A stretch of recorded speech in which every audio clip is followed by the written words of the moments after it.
السلام علیکم ورحمۃ اللہ وبرکاتہ۔ نحمده ونصلي ونسلم على رسوله الكريم اما بعد فاعوذ بالله من الشیطان الرجیم بسم اللہ الرحمن الرحیم یا ایہا النبی انا ارسلناک شاہدا ومبشرا ونذیرا صدق اللہ مولانا العظیم وبلغنا رسوله النبی الامین الکریم ونحن على ذلك لمن الشاہدین والشاکرین والحمد للہ رب العالمین۔ آئیے سب سے پہلے آقائے نامدار مدنی تاجدار روحی فدا جناب احمد مجتبی محمد مصطفیٰ صلی اللہ تعالی علیہ وسلم کی بارگاہ بے کس پناہ میں ہدیہ درود نچھاور کریں۔ اللہم صلی علی سیدنا و مولانا محمد معدن الجود والکرم والہ الکرام ابنہ الکریم وبارک وسلم صلاة و سلاما علیکہ یا سیدی یا رسول اللہ صلی اللہ تعالی علیہ وسلم۔ درس جعل حق میں اس سے قبل فقہا اور علماء امت اسلامیہ کے اقوال سے حضور اقدس صلی اللہ تعالی علیہ وسلم کے حاضر و ناظر کو ثابت کیا گیا۔ فرماتے ہیں فقہا و علماء امت کے ان اقوال سے حضور علیہ السلام کا حاضر و ناظر ہونا بخوبی واضح ہوا کہ حضور اقدس صلی اللہ تعالی علیہ وسلم کو اللہ تبارک و تعالی نے تمام کائنات کے لیے حاضر و ناظر بنایا۔ اب ہم آپ کو یہ دکھاتے ہیں کہ نمازی نماز میں حضور علیہ السلام کے لیے کیا خیال رکھے، نماز میں کیسا خیال ہونا چاہیے۔ کچھ لوگوں نے یہ کہا معاذ اللہ کہ حضور اقدس صلی اللہ تعالی علیہ وسلم کا نماز میں خیال آنا یہ گدھے چوپائے کے خیال سے بدتر ہے معاذ اللہ۔ تو یہاں اب ہم آپ کو یہ دکھاتے ہیں کہ نماز میں نمازی حضور اقدس صلی اللہ تعالی علیہ وسلم کے لیے کیا خیال رکھے، کیا ارشاد ہوا ہے۔ اس کے متعلق ہم در مختار اور شامی کی عبارتیں تو شروع فصل میں پیش کر چکے ہیں، دیگر بزرگان دین اور عبارتیں سنیے اور اپنے ایمان کو تازہ کیجیے۔ اشعۃ اللمعات، کتاب الصلاۃ، باب التشہد اور مدارج النبوہ جلد اول صفحہ نمبر 135 باب پنجم ذکر فضائل آن حضرت میں شیخ عبدالحق محدث دہلوی علیہ رحمت و رضوان فرماتے ہیں کہ بعض عارفین نے کہا ہے کہ التحیات میں یہ خطاب اس لیے ہے، یعنی جو خطاب ہے السلام علیکہ ایہا النبی، حضور کو خطاب ہے، تو یہ خطاب اس لیے ہے کہ حقیقت محمدیہ موجودات کے ذرے ذرے میں اور ممکنات کی ہر فرد میں سرایت کیے ہے۔ حضور اقدس صلی اللہ تعالی علیہ وسلم کہ ہی طفیل ساری کائنات بنائی گئی، تو فرماتے ہیں کہ حقیقت محمدیہ موجودات یعنی جو بھی چیزیں موجود ہیں کائنات میں، جو چیزیں موجود ہیں ان موجودات کے ذرے ذرے میں وہ حقیقت پائی جا رہی ہے، اور جو چیزیں ممکن ہیں پائی جاتی ہیں پائی جا سکتی ہیں ان کے ہر فرد میں سرایت کیے ہوئے ہے یہ حقیقت۔ پس حضور علیہ السلام نمازیوں کی ذات میں موجود اور حاضر ہے، یعنی نمازیوں کی ذات میں بھی موجود ہیں اور حاضر ہیں۔ نمازی کو چاہیے کہ اس معنی سے آگاہ رہے کہ حضور موجود ہے، اس معنی سے آگاہ رہے اور اس شہود سے غافل نہ ہو، یعنی اس چیز سے غافل نہ ہو کہ حضور موجود نہیں ہے، بلکہ یہ خیال کرے کہ حضور موجود ہیں، اور پھر اس خیال کے بعد پھر یہ کہے السلام علیکہ ایھا النبی، تاکہ قرب کے نور اور معرفت کے بھیدوں سے کامیاب ہو جائے۔ قرب کا ایک نور جو ہوتا ہے، قرب آدمی کسی کے قریب ہوتا ہے، کوئی روشنی کی چیز ہے تو جو آدمی جتنا دور ہوگا اس لائٹ سے تو اس تک اس کی روشنی اتنی کم پہنچے گی، اور وہ لائٹ جس کے جتنے قریب ہوگی تو وہ اتنا اس روشنی میں نہائے گا. تو یہاں پر بھی قرب کے نور سے تاکہ آدمی کامیاب ہو جائے اور معرفت کے بھیدوں سے کامیاب ہو جائے، معرفت اسے حاصل ہو. تو معرفت حاصل کرنے کا یہ ایک بہترین طریقہ اور وسیلہ اور واسطہ ہے کہ نماز میں جب التحیات پڑھی جائے اور جب حضور پر سلام بھیجا جائے تو یہ خیال کیا جائے کہ حضور کی ذات موجود ہے. احیاء العلوم جلد اول باب 4 فصل سوم نماز کی باطنی شرطوں میں امام غزالی علیہ رحمت و رضوان فرماتے ہیں کہ اور اپنے دل میں نبی علیہ السلام کو اور آپ کی ذات پاک کو حاضر جانو. جب نماز پڑھو تو اپنے دل میں حضور اقدس صلی اللہ تعالی علیہ وسلم کو اور آپ کی ذات پاک کو حاضر جانو، ذات کو بھی حاضر جانو، اور پھر کہو السلام علیکہ ایھا النبی ورحمۃ اللہ وبرکاتہ. یہ عقیدہ رکھتے ہوئے، یہ خیال رکھتے ہوئے کہ حضور حاضر ہیں، اور پھر یہ کہو السلام علیکہ ایھا النبی ورحمۃ اللہ وبرکاتہ. اسی طرح مرقات باب تشہد میں ہے کہ اسی طرح مرقات باب تشہد میں بھی یہی بات ہے کہ جب تم السلام علیکہ ایھا النبی کہو تو اپنے دل میں یہ خیال جماؤ کہ حضور علیہ السلام اور آپ کی ذات پاک یہ حاضر ہے اور موجود ہے. مسک الختام میں نواب صدیق حسن خان بھوپالی وہابی صفحہ نمبر 243 پر وہی عبارت لکھتے ہیں جو ہم نے ابھی اشعۃ اللمعات کی التحیات کے بارے میں لکھی کہ نمازی کو چاہیے کہ حضور کو حاضر و ناظر جان کر التحیات میں سلام کرے، حاضر و ناظر جان کر التحیات میں سلام کرے. اور پھر اس میں یہ شعر بھی لکھتے ہیں جس کا ترجمہ یہ ہے کہ عشق کی راہ میں دور و قریب کی منزل نہیں ہے، میں تم کو دیکھ رہا ہوں اور دعا کر رہا ہوں. علامہ شیخ مجدد فرماتے ہیں کہ حضور علیہ السلام کو نماز میں خطاب کیا گیا، یعنی جو نماز میں ہم التحیات پڑھتے ہیں اور السلام علیکہ ایھا النبی جو کہتے ہیں، تو فرماتے ہیں کہ حضور کو نماز میں خطاب کیا گیا گویا کہ یہ اس طرف اشارہ ہے کہ اللہ تعالیٰ آپ کی امت میں سے نمازیوں کا حال آپ پر ظاہر فرما دیتا ہے. تمام نمازیوں کا حال یہ حضور پر بالکل ظاہر فرما دیتا ہے، اور فرماتے ہیں یہاں تک کہ آپ مثل حاضر کے ہوتے ہیں، یعنی حاضر کے مثل ہوتے ہیں اس کے اعمال کو سمجھنے میں، اور اس لیے کہ آپ کی حاضری کا خیال زیادتی خشوع و خضوع کا سبب ہو جائے. فرماتے ہیں کہ یہ خیال جب دل میں آئے گا نمازی کے کہ حضور موجود ہے، قریب ہے، حاضر ہے، اور اس خیال کے ساتھ جب نماز پڑھے گا تو آدمی کی نماز میں خشوع اور خضوع اور زیادہ ہوگا. اس کی وجہ سے مسئلہ حاضر و ناظر میں، مسئلہ حاضر و ناظر پر بعض فقہی مسائل بھی موقوف ہیں. فقہا فرماتے ہیں یعنی یہاں پر حاضر و ناظر کا جو مسئلہ ہے تو اس پر جو ہے نا وہ بہت بعض جو ہے وہ فقہی مسائل بھی موقوف ہے. یعنی حاضر و ناظر یہ ہمارے عقیدے میں شامل ہے، اسی کے مطابق بہت سے مسائل بھی جو ہے ہماری کتابوں میں ذکر ہوئے ہیں. جیسے کہ فقہا فرماتے ہیں کہ زوج مشرق میں ہو، شوہر، کوئی شوہر جو ہے وہ مشرق میں ہو، کسی دوسری جانب ہو، مشرق میں ہو، ایسٹ میں ہو، امریکہ میں ہو، اور زوجہ مغرب میں، اور اس کی بیوی مغرب میں ہو، عرب میں ہو، ہندوستان میں ہو، کہیں اور ہو، اور بچہ پیدا ہو. یعنی کئی سال گزر گئے، شوہر جو ہے وہ مشرق میں ہو اور بیوی مغرب میں ہو اور بچہ پیدا ہو، اور زوج کہتا ہے، شوہر کہتا ہے کہ بچہ میرا ہے تو بچہ اسی کا ہے. اگر شوہر کہتا ہے کہ بچہ میرا ہے تو بچہ اسی کا ہے. یہ کیوں مسئلہ بیان کیا گیا کہ بچہ اسی کا ہے؟ فرماتے ہیں کہ شاید یہ اللہ کا ولی ہو، شاید یہ اللہ کا ولی ہو اور کرامت سے اپنی بیوی کے پاس پہنچا ہو. ہو سکتا ہے یہ ممکنات میں سے ہے۔ تو جب اللہ کے ولی کے لیے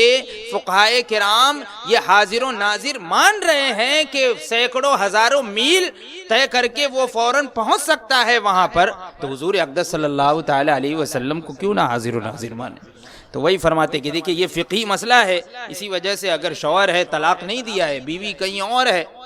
اور پھر اس کو بچہ ہوا اور شوہر انکار نہیں کر رہا ہے، اگر اقرار کر رہا ہے کہ ہاں میرا ہی بچہ ہے تو اسی کا بچہ ہے، فرماتے ہیں کہ شاید یہ ولی اللہ ہو اور کرامت سے اپنی بیوی کے پاس پہنچا ہو۔ دیکھو شامی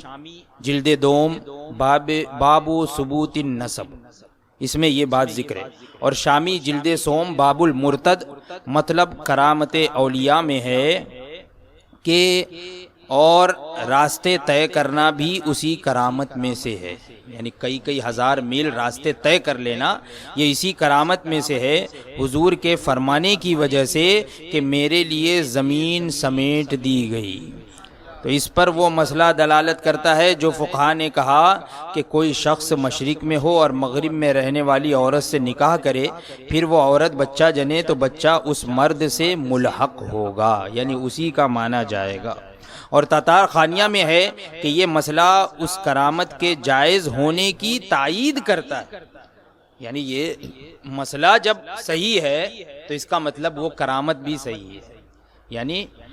اللہ کے ولیوں کا حاضر ہو جانا، کئی سینکڑوں میل سے آ جانا، پہنچ جانا، یہ اس کرامت کی بھی تائید کرتا ہے۔ تو جب اللہ کے ولیوں کا حال یہ ہے تو حضور کا کیا حال ہوگا؟ شامی اسی مقام پر ارشاد فرماتے ہیں، شامی میں یہ ذکر ہے کہ انصاف کی بات وہی ہے جو امام نصفی نے اس وقت کہی جبکہ ان سے سوال کیا گیا کہ کہا جاتا ہے کہ کعبہ ایک ولی کی زیارت کرنے جاتا ہے، کیا یہ کہنا جائز ہے کہ کعبہ شریف کسی ولی کی زیارت کو جاتا ہے؟ کیا یہ کہنا جائز ہے؟ تو انہوں نے فرمایا کہ اولیاء اللہ کے لیے خلاف عادت کام کرامت کے طریقے پر یہ تو اہل سنت کے نزدیک جائز ہے، یعنی یہ صحیح ہے، درست ہے۔ اگر کوئی یہ کہے کہ کعبہ اللہ کے کسی ولی کی زیارت کو جاتا ہے تو یہ صحیح ہے، یہی تو کرامت ہے، اسی کا نام کرامت ہے۔ اس عبارت سے معلوم ہوا کہ کعبہ معظمہ بھی اولیاء اللہ کی زیارت کرنے کے لیے عالم میں چکر لگاتا ہے۔ تو تفسیر روح البیان سورہ ملک کے آخر میں ہے کہ اس تفسیر میں کہ امام غزالی نے فرمایا ہے کہ حضور علیہ السلام کو دنیا میں سیر فرمانے کا اپنے صحابہ کرام کی روحوں کے ساتھ اختیار ہے، یعنی حضور سیر فرماتے ہیں، یہ اختیار دیا اللہ تبارک و تعالیٰ نے کہ حضور بھی سیر فرمائے اور اپنے صحابہ کرام کی روحوں کے ساتھ سیر فرمائے، یہ اختیار ہے۔ آپ کو بہت سے اولیاء اللہ نے دیکھا ہے، حضور کو بھی دیکھا ہے، صحابہ کرام کو بھی دیکھا ہے۔ انتباہ الاذکیاء فی حیات الاولیاء میں علامہ جلال الدین سیوطی صفحہ نمبر 7 پر فرماتے ہیں، اپنی امت کے اعمال میں نگاہ رکھنا، ان کے لیے گناہوں سے استغفار کرنا، ان سے دفع بلا کی دعا فرمانا، اطراف زمین میں آنا جانا، اس میں برکت دینا، اور اپنی امت میں کوئی صالح آدمی مر جائے تو اس کے جنازے میں جانا، یہ چیزیں حضور اقدس صلی اللہ تعالی علیہ وسلم کا مشغلہ ہے، یہ حضور کا مشغلہ ہے، جیسے کہ اس پر احادیث اور آثار آئے ہیں۔ یہ تمام چیزیں کہ حضور اقدس صلی اللہ تعالی علیہ وسلم اپنی امت کے اعمال پر نگاہ رکھے ہوئے ہیں، اعمال کو دیکھ رہے ہیں۔ اس سے پہلے آپ نے حدیث سن چکی ہے، یہ آپ سن چکے ہوں گے اس طرح کی احادیث کریمہ اس سے پہلے درس میں کہ حضور اقدس صلی اللہ تعالی علیہ وسلم پر تمام امتیوں کے اعمال پیش کیے گئے، تو اعمال پر نگاہ رکھنا اور ان کے لیے گناہوں سے استغفار کرنا، تو حضور جانتے ہیں کہ فلاں کتنا گنہگار ہے، اسی لیے اس کے لیے استغفار کر رہے ہیں، ان سے دفع بلا کی دعا فرما رہے ہیں، اطراف زمین کے ارد گرد ہر کنارے آنا جانا اور اس میں برکت دینا، اور اپنی امت میں یعنی اس امت میں کوئی صالح آدمی کا انتقال ہو جائے تو حضور اس کے جنازے میں بھی شرکت فرماتے ہیں، یہ بھی حدیث سے ثابت ہے۔ تو فرماتے ہیں یہ چیزیں حضور کا مشغلہ ہے، جیسے کہ اس پر احادیث اور آثار آئے ہیں، تو پھر حاضر و ناظر سے کے بارے میں، اس کے ثبوت میں کوئی حاضر و ناظر کا کوئی انکار کرے، اور ثبوت مانے تو سمجھ لیجئے کہ وہ جو روز روشن کی طرح بالکل آیا ہے کہ اللہ تبارک و تعالیٰ نے حضور اقدس صلی اللہ تعالیٰ علیہ وسلم کو حاضر و ناظر بنایا۔ امام غزالی المنقذ من الضلال میں فرماتے ہیں کہ صاحب دل حضرات جاگتے ہوئے انبیاء و ملائکہ کو دیکھتے بھی ہیں اور ان سے بات چیت بھی کرتے ہیں۔ ان کو دیکھتے بھی ہیں جاگتے میں، ایسے نہیں کہ خواب میں، دیکھتے ہیں جاگتے میں، اور ان سے گفتگو بھی کرتے ہیں، کلام بھی کرتے ہیں، بات چیت بھی کرتے ہیں۔ امام جلال الدین سیوطی شرح صدور میں فرماتے ہیں کہ اگر لوگ یہ عقیدہ رکھیں کہ حضور علیہ الصلاۃ والسلام کی روح اور آپ کی مثال مولود شریف پڑھنے میں اور ختم رمضان اور نعت خوانی کرتے وقت آتی ہے تو جائز ہے، یعنی کوئی اگر یہ عقیدہ رکھے کہ میلاد شریف جہاں ہوتا ہے حضور تشریف لاتے ہیں، یا ختم رمضان کے وقت تشریف لاتے ہیں، یا نعت خوانی ہوتی ہے اس وقت، یا مولود شریف جب کیا جاتا ہے اس وقت حضور کی روح تشریف لاتی ہے، تو ایسا عقیدہ رکھنا، ایسا خیال رکھنا جائز ہے۔ مولوی عبدالحی صاحب رسالہ تراویح الجنان بتشریح حکم شرب الدخان میں فرماتے ہیں کہ ایک شخص نعت خواں تھا اور حقہ بھی پیتا تھا، نعت خوانی کرتا تھا اور حقہ بھی پیتا تھا۔ اس نے خواب میں دیکھا کہ نبی علیہ السلام فرماتے ہیں کہ جب تم مولود شریف پڑھتے ہو تو ہم رونق افروز مجلس ہوتے ہیں، مگر جب حقہ آ جاتا ہے تو ہم فوراً مجلس سے واپس ہو جاتے ہیں۔ تو ان عبارات سے معلوم ہوا کہ حضور علیہ السلام کی نگاہ پاک ہر وقت عالم کے ذرے ذرے پر ہے، اور نماز، تلاوت قرآن، محفل میلاد شریف اور نعت خوانی کی مجالس میں، اسی طرح صالحین کے نماز جنازہ میں خاص طور پر اپنے جسم پاک سے تشریف فرما ہوتے ہیں۔ تو حضور اقدس صلی اللہ تعالی علیہ وسلم کا حاضر ہونا اور ناظر ہونا یعنی دیکھنا، یہ بالکل روز روشن کی طرح آیا ہے۔ اس کے ثبوت میں بہت سے دلائل ہیں۔ فرماتے ہیں کہ تفسیر روح البیان پارہ 26 سورہ فتح زیر آیت انا ارسلناک شاہدا و مبشرا و نذیرا، اسی کے تحت جو ہے تفسیر میں ہے کہ چونکہ حضور علیہ السلام اللہ کی پہلی مخلوق ہے، اس لیے اس کی وحدانیت کے گواہ ہیں، اللہ کی وحدانیت کے گواہ ہیں، اور ان چیزوں کو مشاہدہ کرنے والے ہیں جو عدم سے وجود میں آئی، جو نہیں تھی اور بعد میں آئی۔ تو حضور چونکہ سب سے پہلے پیدا ہوئے، سب سے پہلے حضور کی تخلیق ہوئی، تو اس لیے حضور نے تمام چیزوں کا مشاہدہ کیا جو بعد میں پیدا ہوئی، جو پہلے نہیں تھی بعد میں پیدا ہوئی، تو سب کا حضور نے سب کو ملاحظہ فرمایا۔ آدم سے جو بھی وجود میں آئی، ارواح، نفوس، اجسام، معدنیات، نباتات، حیوانات، فرشتے اور انسان وغیرہ، تاکہ آپ پر رب کے وہ اسرار اور عجائب مخفی نہ رہیں جو کسی مخلوق کے لیے ممکن ہے۔ اسی جگہ کچھ آگے چل کر فرماتے ہیں کہ حضور علیہ السلام نے حضرت آدم کا پیدا ہونا، ان کی تعظیم ہونا اور خطاب اجتہادی پر جنت سے علیحدہ ہونا، اور پھر توبہ قبول ہونا، آخر تک کہ ان کے سارے معاملات جو ان پر گزرے سب کو حضور نے ملاحظہ فرمایا، اور ابلیس کی پیدائش اور جو کچھ اس پر گزرا اس کو بھی حضور نے ملاحظہ فرمایا، حضور نے سب دیکھا۔ اس سے معلوم ہوا کہ عالم ظہور میں جلوہ گری سے پہلے، یعنی جسم و جسمانیات کے ساتھ ظاہری طور پر حضور اس دنیا میں تشریف لائے، اس سے پہلے ہر ایک کے ایک حالات کا حضور نے مشاہدہ فرما لیا۔ یہی صاحب روح البیان کچھ آگے چل کر اسی مقام پر فرماتے ہیں کہ بعض اکابر نے فرمایا کہ ہر سعید کے ساتھ، یعنی ہر نیک بخت کے ساتھ حضور علیہ السلام کی روح ہوتی ہے، اور یہی رقیب عتید سے مراد ہے۔ قرآن میں جو رقیب عتید کہا گیا ہے تو اس سے یہی مراد ہے کہ جو بھی نیک بخت ہوگا، نیکی کا کام کرے گا، نیک کام کرے گا، نیک انسان ہوگا، تو ہر اس نیک انسان کے ساتھ حضور کی روح موجود ہوتی ہے۔ اور جس وقت روح محمدی صلی اللہ تعالی علیہ وسلم کی توجہ دائمی حضرت آدم سے ہٹ گئی، تب ان سے نسیان اور اس کے نتائج ہوئے۔ ایک حدیث میں ہے کہ جب زانی زنا کرتا ہے تو اس سے ایمان نکل جاتا ہے۔ حدیث میں ہے کہ جب زانی زنا کرتا ہے تو اس سے ایمان نکل جاتا ہے۔ روح البیان میں اسی جگہ ہے کہ ایمان سے مراد کیا ہے، یعنی اس سے ایمان نکل جاتا ہے، اس سے مراد کیا ہے؟ تو روح البیان میں اسی جگہ ہے کہ ایمان سے مراد توجہ مصطفیٰ ہے، کہ حضور ہر مومن کی طرف متوجہ ہوتے ہیں، لیکن جب زانی زنا کرتا ہے تو یہاں ایمان سے نکل جاتا ہے، مراد توجہ مصطفیٰ ہے، یعنی جو مومن کوئی اچھا کام کرتا ہے تو حضور کی توجہ کی برکت سے کرتا ہے، اور جو گناہ کرتا ہے وہ اس کی طرف کی بے توجہی کی وجہ سے ہوتا ہے۔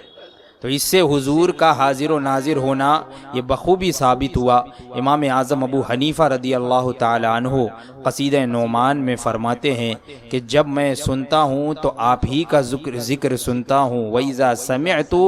فَعَنْكَ قَوْلًا طَيِّبًا وَإِذَا نَظَرْتُ فَلَا أَرَى إِلَّا كَ، یعنی جب میں سنتا ہوں تو آپ ہی کا ذکر سنتا ہوں، اور جب دیکھتا ہوں تو آپ کے سوا کچھ نظر نہیں آتا ہے نا۔ تو یہ نظر ہے۔ امام اعظم فرماتے، امام صاحب کوفے میں رہ کر حضور علیہ السلام کو ہر طرف دیکھ رہے ہیں، ہر جانب دیکھ رہے ہیں، خود فرما رہے ہیں کہ میں جہاں دیکھتا ہوں صرف حضور ہی نظر آتے ہیں اور کچھ نظر ہی نہیں آتا۔ تو جب یہ اولیاء کرام اس طریقے سے حضور کو ملاحظہ فرما رہے ہیں، اور احادیث کریمہ، اقوال علماء اور فقہاء اور تفاسیر اور فقہ کی بہت ساری کتب سے یہ بالکل عیاں اور ظاہر اور ثابت اور باہر ہو گیا کہ حضور صلی اللہ تعالی علیہ وسلم کو اللہ تبارک و تعالی نے ساری کائنات کے لیے حاضر و ناظر بنایا۔ یہ بالکل ظاہر و باہر ہے، ہر ایک نے اس کو مانا ہے۔ یہ تو اس زمانے میں کچھ لوگ پیدا ہو گئے جو اس بات کا دعویٰ کرنے لگے، اور یہ لوگوں میں غلط باتیں پھیلانے لگے کہ حضور کو حاضر و ناظر ماننا یہ شرک ہے، کہ اللہ تعالی حاضر و ناظر ہے، حضور کو حاضر و ناظر ماننا یہ شرک ہے۔ یہ بہت ساری باتیں، اس کا جواب اس سے پہلے بھی ہو چکا ہے۔ تو یہاں پر یہ تیسری فصل مکمل ہوئی۔ انشاءاللہ اب جو آئندہ نشستوں کی درس ہوگا تو اس میں جو مخالفین ہیں، یعنی جو یہ عقیدہ رکھتے ہیں کہ حضور کو حاضر و ناظر ماننا شرک ہے، ان کی کتابوں میں خود حاضر و ناظر کا ثبوت مل جائے گا۔ انشاءاللہ مخالفین کی کتابوں سے حاضر و ناظر کا ثبوت چوتھی فصل میں انشاءاللہ آئندہ بیان ہوگا۔ اللہ تبارک و تعالی ہم تمام لوگوں کے عقیدے اور ایمان کی حفاظت فرمائے۔ وآخر دعوانا الحمدللہ رب العالمین۔